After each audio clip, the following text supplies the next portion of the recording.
Today, Virginia Beach City Council will hear plans to upgrade the Virginia Beach Farmers Market. That market is at the corner of Dam Neck and Princess Anne Roads, and it needs some work. 13 News Now reporter Megan Shinn shows us how some of the vendors are feeling about the coming changes.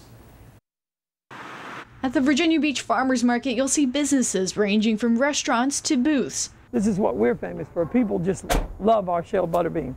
At Creekmore's Place, because they're hand shelled and they're fresh and there's no trash or dirt in them. Sharon Creekmore Mosley says they offer the best produce in Hampton Roads. My cousin, uncle, friends of ours, other farmers, local farmers grow it all. After more than 50 years of business at the farmers market, born and raised here, Mosley says she's happy about potential changes. Tuesday night, City Council will consider adding a wintertime ice skating rink. Yeah, it'll be right there so that you can see it from the street. The kids can have a good time. The parents can ride by and see them.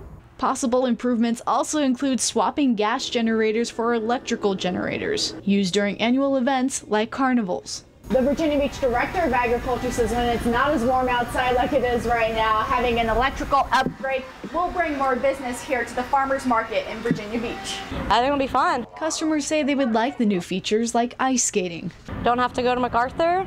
We haven't had anything like that in Virginia Beach around here. It would cost the city about $167,000, but it's money the agriculture director says the city already has. I think it may be a good idea. After 4 generations of business, Mosley only has one request if changes happen. I want them to make sure that it will continue to be a safe place for kids and families to shop.